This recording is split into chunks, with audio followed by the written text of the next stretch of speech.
আসসালামু আলাইকুম। ভালো আছেন সবাই? আমি আজকে শ্যামলী যাচ্ছে একটু কাজে। এখন যাওয়ার পথে একটু ধানমন্ডির দিকে যাব। সবাই সঙ্গে থাকে।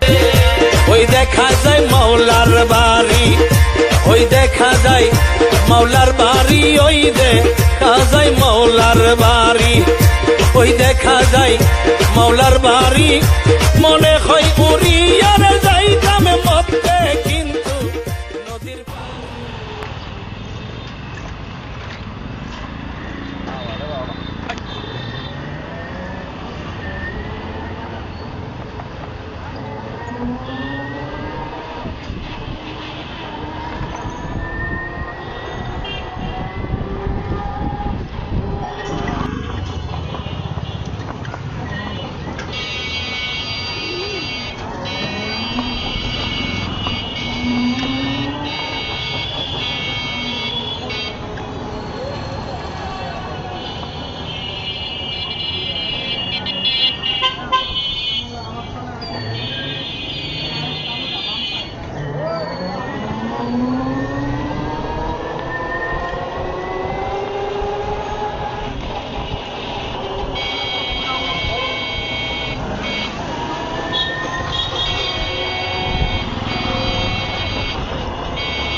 বন্ধুগণ, আমি অবশেষে ধানমন্ডি 32-এ এসে পৌঁছালাম। ইদানিং টিভিতেও দেখতেছি, পেপার পত্রিকাও পড়লাম, তাই আজকে হুট করে এখানে চলে আসলাম। আমার মতো অনেকেই এখানে আসছে, যারা দেখতে আসছে, অনেকে ফ্যামিলি নিয়ে আসছে। একটা পর্যটন এলাকা বলা যায় এখন, সবাই এখানে ঘুরতে আসতেছে, দেখতে আসতেছে। আমি অনেক আগে একবার এসেছিলাম, তখন 5 টাকা টিকিট ছিল, আর আজকে বোধহয় 5-7 বছর পরে এখানে আসছি। যাই হোক, সবাইও দেখতেছে, আমিও দেখতেছি, আপনারাও দেখতেছেন, নতুন করে কিছু বলার নাই। তবে একটা কথা না বললে নয় বন্ধুগণ, সেটা হচ্ছে দেখেন, বঙ্গবন্ধু এবং শেখ হাসিনা এই দুইটা যে পার্ট, এক জিনিস নয়। আগে আপনারা এটা ক্লিয়ার বুঝতে হবে। কারণ যারা মুক্তিযুদ্ধে নেতৃত্ব দিয়েছেন, বাংলাদেশটাকে জন্ম দিয়েছেন, মাওলানা ভাসানী, শহীদ জিয়াউর রহমান, একে ফজলুল হক, হোসেন শহীদ সরওয়ার্দী এবং আরও অনেকে আছেন, তাজউদ্দিন আহমেদ, সৈয়দ নুরুল ইসলাম, এমন নাম না জানা অনেক বীরেরা আছেন। এই যে যারা দেশটাকে স্বাধীন করেছেন, জন্ম দিয়েছেন, তাদেরকে রাজনীতির ঊর্ধ্বে রাখতে হবে। এটা আগে আপনাকে ক্লিয়ার বুঝতে হবে। শেখ মুজিবুর রহমানের ঘরে শেখ হাসিনা জন্ম নিয়েছেন বিধায় যে শেখ হাসিনার কাছেই তিনি সব কিছু, এটা ভুল। শেখ মুজিবুর রহমান বা আরও যারা আছেন তারা সবাই হচ্ছে দেশের সম্পদ, এই দেশের 18 কোটি মানুষের সম্পদ। এর আগে বুঝতে হবে। এখানে শেখ হাসিনা অপকর্ম করেছে, এটা আমরাও দেখেছি, সবাই দেখেছে, এবং আমরা এটা মানি। এক্ষেত্রে শেখ হাসিনার বাড়িঘর এখানে আছে ভাই, শেখ হাসিনার সুদা সদন আছে, ওইটা ভাঙা জ্বালায় পোড়ায় দিলে আসলে ওইটা যুক্তিযুক্ত ছিল, কিন্তু এটা ভাঙ্গা, এটা আমার মনে হয় উচিত হয় না। আপনাদের কার কি মনে হয় জানি না, তবে আমার মনে হয় উচিত হয় না। এই যে এখন যে একটা ভাঙ্গাভাঙ্গির খেলা শুরু হয়েছে, যেমন শেখ হাসিনা যখন ক্ষমতায় ছিল তখন তার লোকজন বিভিন্ন বিরোধী দলের নেতাদের বাড়িঘর ভাঙচুর করছে, জ্বালাও পোড়াও করছে, এটা আমরা দেখছি, আমরা সাধারণ জনগণ, এটা আমরা সাক্ষী। এখন শেখ হাসিনা ক্ষমতায় নাই, এখন আবার যারা আছে বা যারা আসবে তারা ভাঙতেছে, পুড়তেছে, জ্বালাইতেছে, কিন্তু আবার দেখা যাবে আবার কিন্তু আবার এই শেখ হাসিনার দল আওয়ামী লীগ আবার আসবে, তারাও আবার এসে ভাঙবে। তা এই যে আপনাদের এই যে ভাঙ্গাভাঙ্গির খেলা, এইসব ভাঙ্গাভাঙ্গি, এটা কিন্তু জেনারেশন বাই জেনারেশন চলতেই থাকবে। তো এটা চলে, এটা কি দেশের জন্য ভালো হবে না দেশের মানুষের জন্য ভালো হবে? কারোর জন্যই ভালো হবে না। দেশের অর্থনৈতিক অবস্থা খারাপ হবে, দেশটা দেউলিয়া হবে। তো এখন আপনারাই বলেন, এগুলো কি ভালো কাজ? ভালো কাজ না। আমাদের সবার অবশ্যই সংযত হওয়া উচিত, সংযত হওয়া উচিত, একে অপরের প্রতি শ্রদ্ধাবোধ রাখা উচিত। এভাবে যদি জেনারেশন বাই জেনারেশন ভাঙাভাঙি চলতে থাকে, তাহলে এক সময় দেখবেন যে ভিন দেশের কেউ আইসা দেখবেন ধাপ করে দেশ দখল করে ফেলাইছে, তখন হা করে থাকবে। তখন কিন্তু আর কিছু করার থাকবো না। যাই হোক, অনেক কথা বলে ফেলাইলাম। তো চলুন এখন একটু ভিতরের দিকে চাই, ভিতরে কি খবর দেখি।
ওই যেরকম মানুষের রক্ত চুষে লয়ে গেছে একবারে ভাবে নিয়ে নেবে এটা একটা প্রতীকী এই দেশের মানুষের আস্থা এটার ভেতরে একদম এটা প্রতীকী চিহ্ন এটি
রানী হায় হায় রে হায় গেল জাতির মান কালকে আবার হরতাল ডাকছে জামাতে ইসলাম শুনা হাসিনা রানী চোখের পানি মুছে আয় চলে বাংলা ছেড়ে